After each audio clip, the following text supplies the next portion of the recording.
तो कहाँ थे हम? मैक एड्रेस की बात कर रहे थे ना कि आपका मैक एड्रेस कैसे बनता है थ्रू दिस 8 बिट्स। तो अब यहाँ पे आते हैं हम। तो जब हम डिबगिंग फिर से चलेंगे ना आगे, बहुत ऊपर है क्या?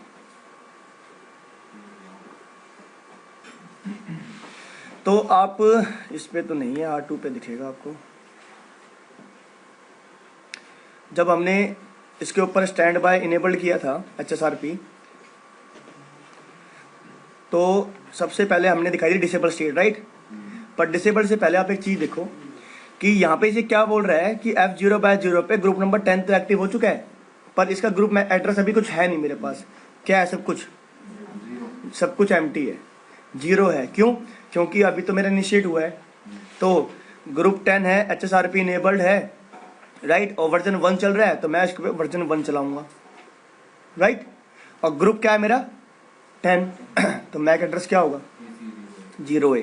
तो क्या बोल रहा है कि भाई मैक एंट्री जो है ना वो क्रिएट कर ली है, क्रिएटेड है मैक एंट्री। देन उसके बाद इसने इस मैक एंट्री को ऐड कर दिया है इस ग्रुप के अंदर। ग्रुप नंबर 10 में मैंने ऐड कर दिया है इस वाले मैक एंट्री को, और फिर मैं इनिट में आऊँगा। आई बात समझ में? तो आपके राउटर ने जैसे ही आपने स्टैंड बाय एक्टिव किया, इसने इसका स्टैंड बाय का वर्जन 1 का मैक एड्रेस उठाया बाय डिफॉल्ट और उसमें ग्रुप आईडी को ऐड कर दिया। ये आपका ग्रुप आईडी का सेकंड रोल। क्यों? ग्रुप आईडी सेम रहेगी तभी तो मैक एड्रेस सेम रह पाएंगे मेरे। हाँ, अगर मेरी ग्रुप आईडी डिफरेंट हो जाएगी तो मेरे मैक एड्रेस सेम नहीं होंगे। दोनों राउटर को सेम मैक एड्रेस नहीं पता होगा और दोनों राउटर सेम ग्रुप में कम्युनिकेट भी नहीं कर पाएंगे। तो हुआ क्या है, यहाँ पे सबसे पहले R1 ने, जब मैंने इसके ऊपर HSRP इनेबल्ड किया, तो इसने एक एंट्री बना दी 0A के नाम से मैक एड्रेस। लास्ट में इसने भी वही 0A की बना दी एक एंट्री। इलेक्शन हुआ, सपोज करो ये बन गया मेरा एक्टिव और ये बन गया मेरा स्टैंड बाय। जब मैंने यहाँ से डिवाइस को मैसेज सेंड करने के लिए बोला, इसने एक आर्क जनरेट की। किसके लिए? 10.10 के लिए, जो ब्रॉडकास्ट हुई यहाँ पे भी और ब्रॉडकास्ट हुई यहाँ पे भी, दोनों पे ब्रॉडकास्ट हुई। R2 ने एक्टिव था, इसने क्या कर दिया? रिप्लाई कर दिया। रिप्लाई में इसने क्या भेजा? ये 0A वाला मैक एड्रेस भेजा रिप्लाई में। इसको होस्ट को क्या पता लगा कि डिफॉल्ट गेटवे के लिए जो 10.10 है उसके लिए जो मैक एड्रेस है वो क्या है? 0A। अब ये इस 0A से डाटा सेंड कर रहा है। अब एक्टिव ने काम करना कर दिया बंद। स्टैंड बाय को हेलो नहीं मिला, स्टैंड बाय क्या बन गया? एक्टिव बन गया। बट अभी भी यहाँ पे क्या है? सेम मैक एड्रेस ही तो चल रहा है और डिवाइस होस्ट को मैक एड्रेस चेंज करने की कोई रिक्वायरमेंट ही नहीं है और ये अभी भी 0A से भेज रहे हैं। स्विच पे क्या रोल होगा उसके लिए पहले आपको स्विच पढ़ना पड़ेगा कि स्विच को कैसे पता लगा कि पहले 0A यहाँ पे था, अब 0A यहाँ पे आ चुका है। तो ये काम किसका है पूछने का? आप लोगों का। जब मैं स्विच पढ़ाऊंगा तो आप लोगों को मेरे से क्वेश्चन पूछना है, ठीक है? मेरे को याद नहीं रहेगा। आई बात समझ में? क्लियर है? तो इस तरीके से आपका सेम मैक एड्रेस के थ्रू काम हो गया। Is it clear? ऐसे आपका जो HSRP है काम करता है अभी तक। तो हमने अभी तक क्या क्या कंप्लीट कर लिया? स्टैंड बाय 10 का रोल हमें पता लग गया, ये क्या होता है। IP का रोल क्या होता है मैंने बता दिया आपको। सेम फॉर IPv6, अगर मुझे IPv6 के लिए इनेबल करना हो तो। मैक एड्रेस, अगर मुझे खुद से कोई मैक एड्रेस क्रिएट करना हो, if I want to create a virtual MAC address by my own, कि एक ABCD मैं मैक एड्रेस इनेबल करना चाहता हूँ, वही चले, खुद से ना बनाए, तो उसके लिए मुझे ये कमांड देनी पड़ेगी सभी राउटर के ऊपर सभी पे सेम मैक एड्रेस लाना पड़ेगा वर्चुअल। नेम, अगर आप नेम की बात करते हैं तो बाय डिफॉल्ट ये आपका जो राउटर होता है वो अपने आप ही नाम उठा लेता है। Group name is this is by default. If you want to change name, आप अपने आप ही कोई नाम देना चाहते हो तो आप वो दे सकते हो, जैसे कि मैं यहाँ पे स्टैंड बाय 10 नेम सिस्को। तो ये दूसरे राउटर पे भी आपको देना पड़ता नहीं, ये अपन लोकली सिग्निफिकेंट है ग्रुप नेम, इसका भाग। आपकी कमांड स्टैंड बाय है, स्टैंड बाय के ऊपर हाँ सारी कमांड। हाँ जी, स्टैंड बाय से ही आप HSRP इनेबल करते हो। तो अब मेरा ये कमांड क्या हो चुकी है, मैंने नेम चेंज कर दिया। वर्चुअल मैक एड्रेस चेंज करना है तो आप वो भी कर सकते हो, सीधी सी कमांड है मैक एड्रेस और यहाँ पे मैक एड्रेस दे दो, अब ये अल्फा न्यूमेरिक होएगा, वो दे रखा उसमें फॉर्मेट, ठीक है। हाँ फॉर्मेट आपका यहाँ पे है ना, मतलब 4 यहाँ पे 4 बाइट 3 कितनी होती है टोटल 6 होती है ना, 2 4 6, तो 2 बाइट यहाँ पे लिखना, 2 बाइट यहाँ पे, 2 बाइट यहाँ पे, मतलब 4 करेक्टर इस तरफ, 4 इस तरफ, 4 इस तरफ, ऐसे आपकी वो होगी जैसे कि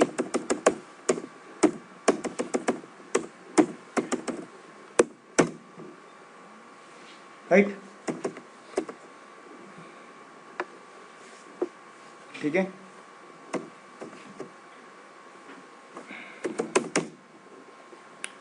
and hello time 3 second, hold time 10 second, पता है आपको, इसका मतलब ये है कि नेक्स्ट जो हेलो भेजूंगा इतने सेकंड के बाद भेजूंगा।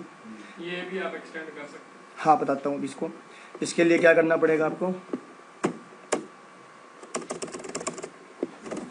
यहाँ पे चलना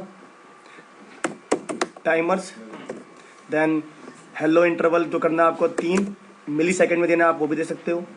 यहाँ पे MS लिख के मिली सेकेंड लिख के 3 के बाद जो भी आपको मतलब 3 पॉइंट समथिंग जो लिखना है आपको, और ये आपका क्या हो गया होल्ड जो कि 10, राइट। इस तरीके से कर सकते हो आप। तो IPv6 IP MAC address name preempt priority का रोल पता लग चुका है आपको, प्रायोरिटी चेंज करने के लिए होता है। टाइमर्स मैंने बता दिया है। ट्रैक बचा हुआ है एक, ट्रैक पे चलते हैं अभी। तो प्रीएम्पशन इनेबल्ड है। एक्टिव राउटर कौन है, लोकल राउटर। स्टैंड बाय कौन है, 10.2 जिसकी प्रायोरिटी 100 है। अगर इतने सेकंड तक मुझे हेलो नहीं मिला तो उसको एक्सपायर मांग लूंगा, ठीक है। ये मैंने 110 प्रायोरिटी की हुई, ये मेरा ग्रुप नेम है। आई बात समझ में, कोई डाउट? ट्रैक कमांड बची हुई है आपकी एक, जो कि अभी आपने देखी है। ये आपने रिकॉर्डिंग शुरू कर दी? देखता हूँ एक मिनट। तो यहाँ पे आपकी ट्रैक है। अब ट्रैक का रोल क्या होता है, यहीं पे आपको समझ में आएगा कि प्रीएम्पशन हमने इनेबल्ड क्यों की थी दोनों राउटर के ऊपर। देखो भाई, एक चीज मैं समझाना चाहता हूँ पहले आपको। अभी फिलहाल ये एक्टिव है और ये क्या है, स्टैंड बाय है। इनके बीच में चल रहे हैं आपके हेलो मैसेजेस। अगर मेरा ये इंटरफेस एक्टिव है तो ऑब्वियसली यहाँ पे हेलो भेजता रहूँगा मैं। ये एक्टिव है, ये भी हेलो भेजता रहेगा, और जो एक्टिव है वो एक्टिव बना रहेगा, जो स्टैंड बाय है वो स्टैंड बाय बना रहेगा। इज इट क्लियर, कोई डाउट? जब तक R2 को हेलो रिसीव होता रहेगा R1 से, तब तक उसको क्या पता लगेगा कि आपका जो एक्टिव राउटर है वो अभी भी काम कर रहा है ना? ठीक है। यहाँ से मेरा कनेक्शन होगा ISP पे कुछ ऐसे, राइट। सपोज करो ये मेरा F0/1 है और ये भी मेरा क्या है, F0/1। अब अगर मेरा ये F0/1, देखो डाटा मेरा यहाँ से आ रहा है, एक्टिव से होता हुआ ऐसे ISP पे जा रहा है ना भाई? यस और नो?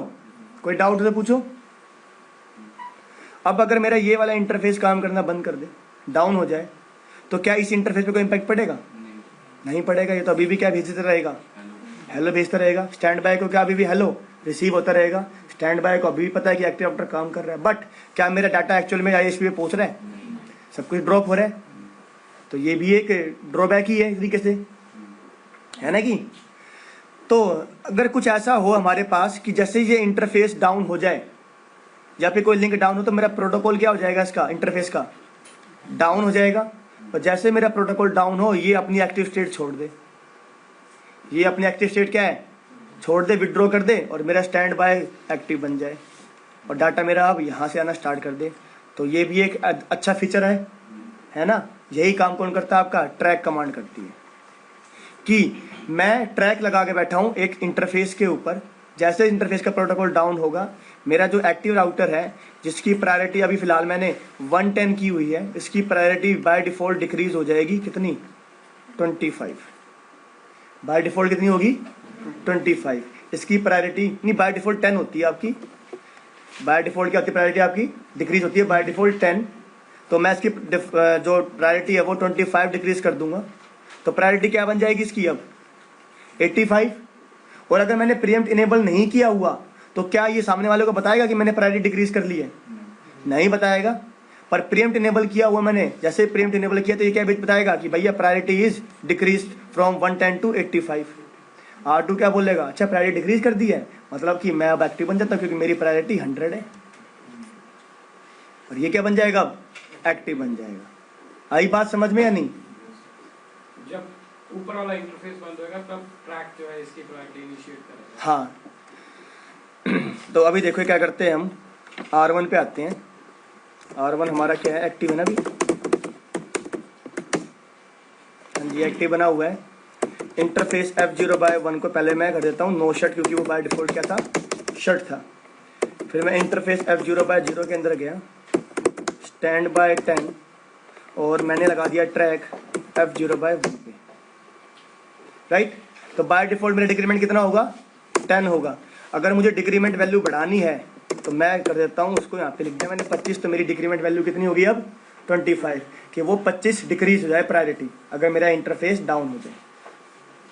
क्योंकि अगर मैंने प्रायोरिटी 110 की हुई है, 10 डिक्रीज भी हो जाएगी तो प्रायोरिटी मेरी मैच हो जाएगी 100, जो कि मैं नहीं चाहता।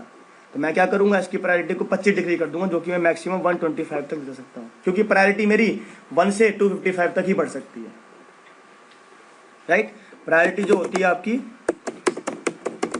उसकी रेंज है आपकी 255 तक, तो decrement value 255 is more than enough, right. तो अब आप देखोगे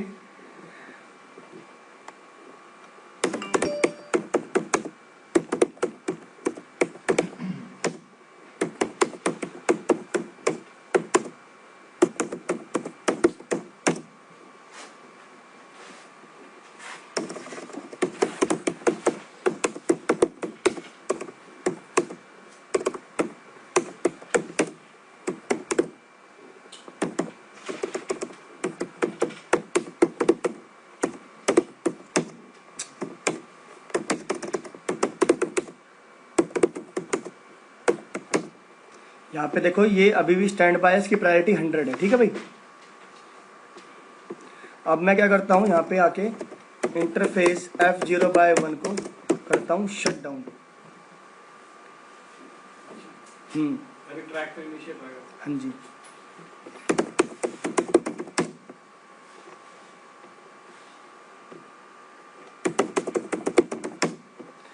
जैसे ही मैंने इंटरफेस को डाउन किया, यहाँ पे शट किया, तो ट्रैकिंग क्या होगी, मेरी इनिशिएट हो गई। क्या क्यों हुई, क्योंकि इंटरफेस F0/1 का लाइन प्रोटोकॉल क्या हो गया, आपसे डाउन हो गया। तो प्रायोरिटी जो थी 110 थी, उसको क्या कर दिया उसने 85 कर दिया, और उसने ये क्या किया, हेलो सेंड किया। और हेलो में क्या बोला कि भाई मेरी पहले मैं एक्टिव हूँ, मेरी प्रायोरिटी पहले 80, अब मेरी प्रायोरिटी क्या हो चुकी है, 85 हो चुकी है, राइट। और जैसे ही हुई तो उसने क्या भेजा, एक कूप मैसेज। क्या मिला इसको, एक कूप मैसेज। कूप मैसेज मतलब क्या हुआ कि भाई मेरा जो प्रेम्प्ट के मैं अपनी जो स्टेट से विड्रॉ कर रहा हूँ, I am withdrawing from my state. और उसके बाद यहाँ पे आपका राउटर जो था वो किस पे बन गया, स्टैंड बाय पे आ चुका है। और जो मेरा दूसरा राउटर था जो स्टैंड बाय बना हुआ था, वो क्या हो चुका है, एक्टिव बन चुका है, राइट। स्टैंड बाय से एक्टिव। हाँ, सर वो प्रीएम्प्ट का क्या है इसमें? प्रीएम्प्ट का यही तो देखो, प्रीएम्प्ट अगर आप देखोगे यहाँ पे, प्रीएम्प्ट क्या बोलता है, overthrow lower priority active routers. अच्छा, मतलब कि अगर कोई एक्टिव बना हुआ है और उसकी प्रायोरिटी कम है तो मैं उसको पीछे छोड़ दूंगा, खुद बन जाऊंगा एक्टिव। और अगर आपने R2 के ऊपर प्रीएम्प्ट एक्टिवेट ना किया होता, हाँ, तो R2 क्या करता, अगर R2 की आपकी प्रायोरिटी हाई होती या लो होती तो वो सामने वालों को बताता नहीं। अब वो बता देगा सामने वाले को, ठीक है। एक बार इलेक्शन होने के बाद की बात कर रहा हूँ, स्टार्टिंग में तो बताते ही हैं वो, बट आफ्टर इलेक्शन नहीं बताते, राइट। तो अगर आप देखोगे अब तो R1 पे do show stand by brief, ये क्या हो चुका है, प्रायोरिटी इसकी 85 हो चुकी है और स्टेट क्या हो चुकी है इसकी, स्टैंड बाय, और वो क्या बन चुका है 100 वाला एक्टिव। बट एक बार याद रखना, जैसे ही मेरा इंटरफेस फिर से आ पाएगा, ये फिर से क्या बन जाएगा, एक्टिव बन जाएगा। क्यों, क्योंकि प्रीएम्प्ट अभी भी इनेबल्ड है, प्रायोरिटी हो जाएगी हाई, प्रायोरिटी हुई हाई, सामने वालों को बताया, क्यों? प्रीएम्प्ट इनेबल्ड है। प्रीएम्प्ट इनेबल्ड नहीं होता तो मैं कभी भी नहीं बोलता सामने वाले को। देखो